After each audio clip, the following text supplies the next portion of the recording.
Hi y'all, Merry Vlogmas. What's up at the Danforth Ranch today? Well, today is a day that I'm staying at home all day. I have my grand dog Boudreaux to keep an eye on. He's been playing a lot with the puppy. And I'm going to be making 15 bean soup today with our ham hock that's left over from Thanksgiving. And I have just some household chores to do, and I'm hoping to get a little crafting done. So I'll keep you posted as the day goes on, how everything is getting done. Brett is working on the roof on our shelter for the animals. That's kind of a one-person job, so he doesn't need me to help until we get to the sides, which won't be today, he said. So he's hoping to get the roof done. We also have a culvert to unclog, and I need to be down there when he does that so he doesn't get swept away in the water and make sure he's being safe. But the other thing I want to show you is a super comfy outfit I have on today. This was from Costco, and it's a loungewear outfit that I got, and it was probably like 20 bucks for the whole outfit. It wasn't very expensive. And it is so soft, y'all. It is so comfy and soft.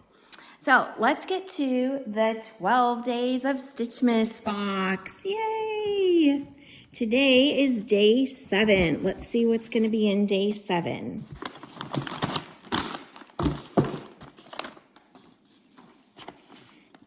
There's 12. 10, 8. Oh, 7 is the big one on the bottom. Can you see that? It's big and flat on the very bottom. All right. The box is getting emptier and emptier, but it's so cool. I love it.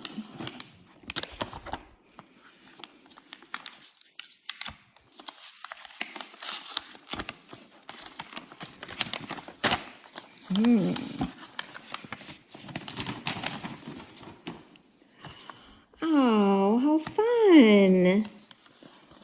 It's wrapping paper to wrap up your holiday crochet or knitted projects. Look at how cute that wrapping paper is. Very cute. That'll be so fun. I'm going to wrap up one of my ear warmer headbands, and that'll be really cute in that. That's super cute.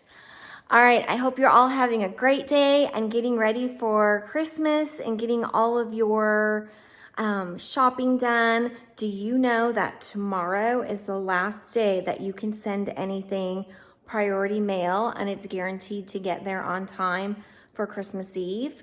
So if you have any last minute presents to get in the mail, today's the day to get them ready so you can drop them off tomorrow. See you soon. Bye.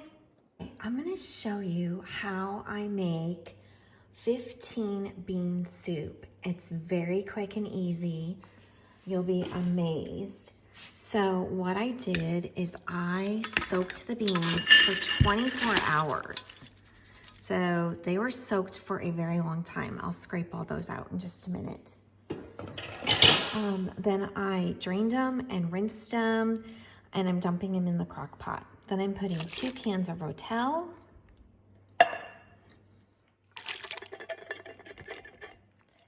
And I'm putting 2 boxes of chicken broth.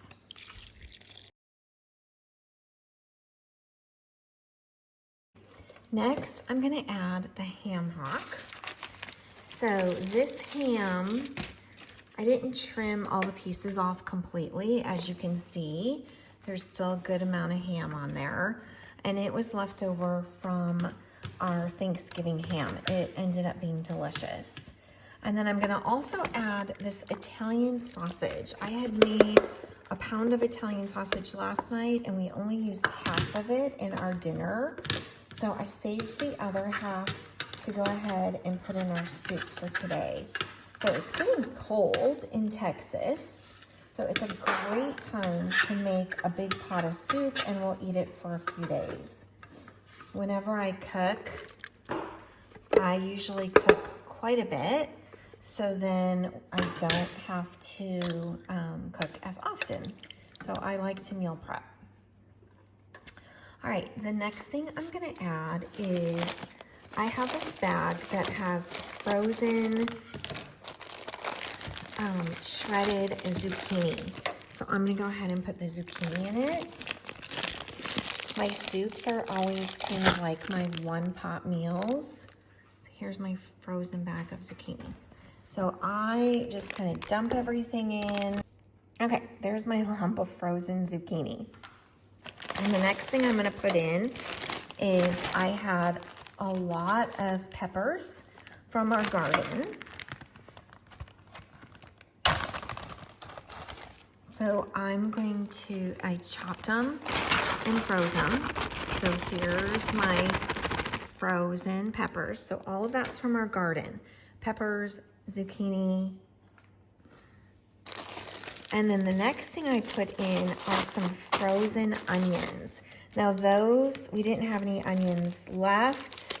I should have frozen some of my onions because some of them did go bad, but I learned from this year's mistake what I'll do better with next year. So here's a bag of frozen onion. I'm not sure if you know about that trick. You can buy onion frozen in the grocery store, and then it makes your meal prep so much easier. We did have some minced garlic. So what we did is we actually bought the garlic cloves from Costco. It's a giant bag of cloves you get, and then we freeze dried them ourselves in our dehydrator. And that is supposed to produce a much more flavorful garlic. I really like garlic, so I'm putting quite a bit in. And I just keep this bag of garlic then in my freezer, and I have minced garlic whenever I need it. All right, and then the next thing I'm going to put in is chili powder. Okay, we'll try that much to start. And then lastly, there's a little packet of seasoning that came with the with the soup ham flavor, slow cooker, pressure cooker, and more recipes. So this is some kind of ham flavoring. I'm not really sure what's in it, but we're gonna go ahead and put it in. I know it kind of defeats the purpose of having everything so home cooked if I'm adding flavoring that I'm not even sure what it is, but oh, it just smells like dehydrated ham. Yep, it smells like ham.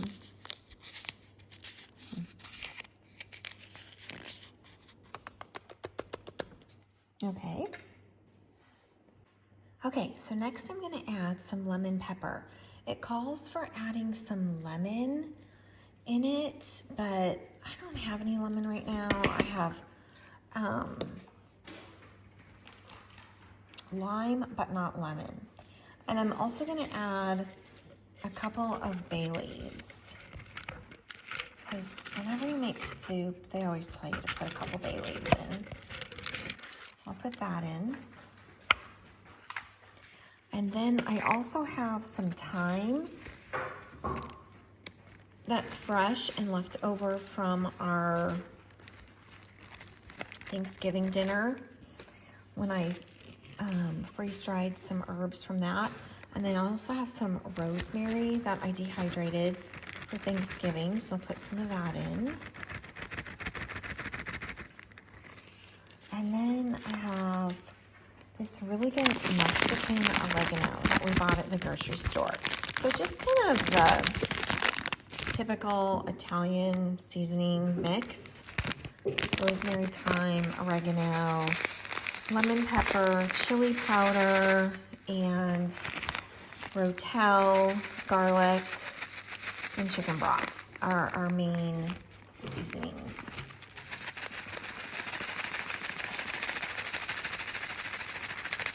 Okay, so I will let that cook for a while.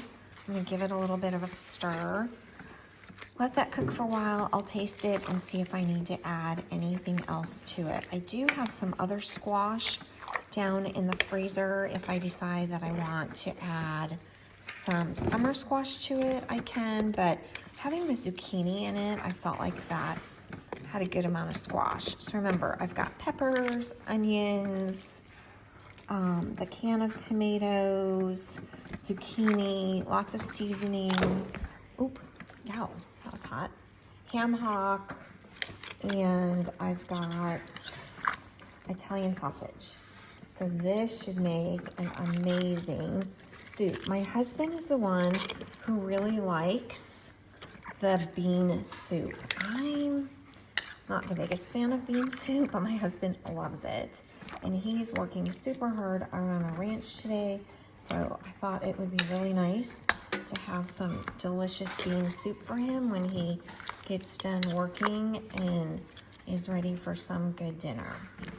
This is one of his absolutely favorites. Okay, sorry, I didn't use a tripod for this, which I should have. So the videoing of it is a little bit wonky, but I will let you know how it tastes, and I'll give you an update on it cooking. We'll give it a taste later, and I'll give you an update, okay? See you back soon. Here's the bag. It's Hearst ham beans, 15 bean soup, high fiber, low fat. And then the recipe that I kind of went by, very loosely went by, is here, where it says you need the beans, onions, diced tomato, chili powder, juice of a lemon, garlic, and then optional is ham, ham hock, and sausage. And then of course I added a few extra things. And here it tells you how to do the traditional recipe, which is cooking for a couple of hours. I just throw it in the crock pot for about 5 hours, and it'll be amazing later. Here's how the soup turned out. It was very flavorful. I would highly recommend trying it. It was a success. The crazy boys got a little time out on their bed. Up, go back, go to your bed. Leroy, bed. Leroy, bed. Up, go to your bed. Go. Lay down. Good boy. Stay. Leroy's learning. But Boudreaux is very, very well behaved and trained. They're just getting a little crazy together. Watch when I talk to him. Are you a good boy, Boudreaux? Yes, you're a good boy. Where'd your mommy go, Boudreaux? Where'd mommy go? Did your mommy go on vacation without you? Oh, go back to your bed. Go to your bed. All the way back, back, back, back. Good boy. Boudreaux and Leroy each have a bone. Leroy is practicing not stealing the bone from Boudreaux. This has been a big struggle. Every toy or bone or anything Boudreaux has, Leroy wants it too. So he's doing a really good job not stealing Boudreaux's bone at the moment.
today's project, I'm working on a winter cardinal.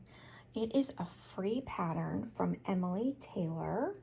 You can download it going to her website. She's known as the collage quilter, I believe it is. Yeah, collagequilter.com. So I'm making a cardinal. This is her free pattern.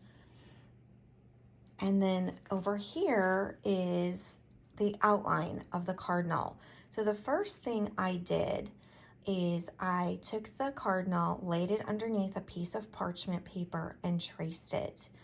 The pattern shows just darks, mediums, lights. That's how it works. So it doesn't tell you put this piece here, put that piece there. It's just showing you put your dark fabrics here, your darker reds, your medium reds, and your light. And when you get your fabric prepared, you sort it into light, medium, and dark, and then you start laying it out that way. So the next thing I did is I also purchased her book online. You can get it at Amazon, Take Flight, Fun with Textile Collage by Emily Taylor, just to learn a little bit more about her process. But you really can do this entire quilt by just getting her free pattern. She also has great YouTube videos. If you go to Emily Taylor or Collage Quilter on YouTube, you can watch some of her really good videos. Then what I did is I searched Emily Taylor cardinal, winter cardinal collage, and got some images that I really liked and made like a little photo collage of them, just so I had some ones that I really liked for inspiration.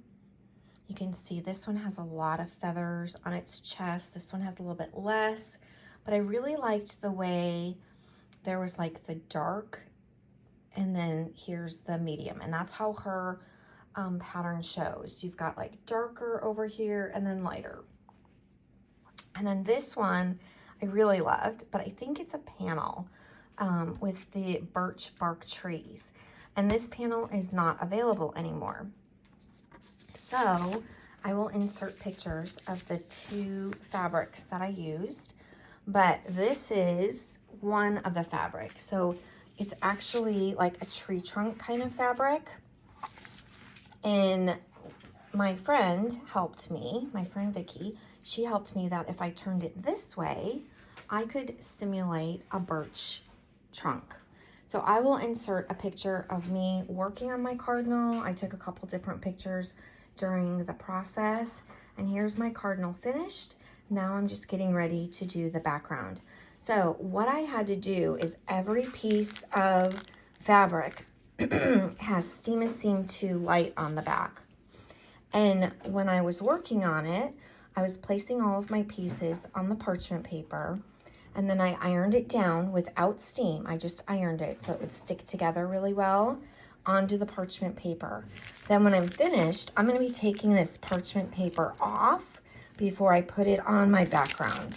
So you can see every piece has this sticky Seam 2 on it in order just to make all the collage pieces stick together. And I just started cutting feather shaped pieces out of my reds and then put them on so that it was the dark, medium, and lights the way Emily had her pattern set up. All right, so next I'm working on preparing my background, which is the birch bark trees. I'll show you that. I'm going to be ironing it on my big ironing board and ironing everything all together and giving a good steam before I start quilting. Be back in a minute. All right, so next I've completely laid my cardinal out on the background fabric. The background fabric is Robert Kaufman Earth Views by Karen Nyberg, the astronaut. So when she was up in space, she designed some fabric of what she saw. And this was what she saw from, I guess, her space capsule or whatever she was in. Not sure the exact details behind it, but I know the astronaut designed it, and I believe it was while she was up in space. and Robert Kaufman made it into fabric. This is like the absolute perfect background fabric when you're doing landscape quilts or collage quilts. And then the other fabric, I'll put a picture up of who that one was by. But I think this looks pretty good. Now, you notice the tree branches don't go all the way to the top and bottom. That's because I'll be trimming it up after I quilt it. And even these here where they're not pointy at the end, it's okay because I'll be trimming that up again. This is just a small wall hanging. I didn't want it to be a very large piece. Everything has Steam-A-Seam 2 on it. I peeled off the backing. It's now stuck onto the fabric.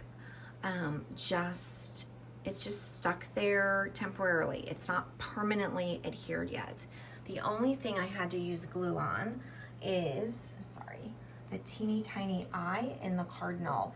The Steam-A-Seam 2 just kind of got lost with cutting that little tiny white part of the eye.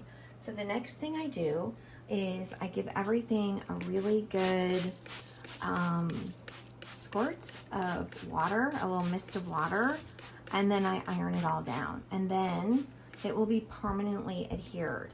But I am going to quilt it very heavily, probably every ½ inch apart. So it's going to be very heavily quilted. I'll be quilting it just straight lines. And it's, again, a wall hang, so it's not meant to be washed or worn or slept under. It's just to hang on the wall. So it just has to stay up while it's on the wall, but I'll show you the quilting when I get that part done. So one of the problems with quilting with the Steam-A-Seam 2 on the back of your fabric, and there's a lot of it on the cardinal, is that your needle gets very gummed up and sticky. So you have to change your needle often. So today I'm trying these non-stick needles by Schmetz. I've never seen this product before and I've never tried it. So I'll let you know how it goes. So they're super non-stick needles by Schmetz. And they are 130 705 HSU, it says 8012.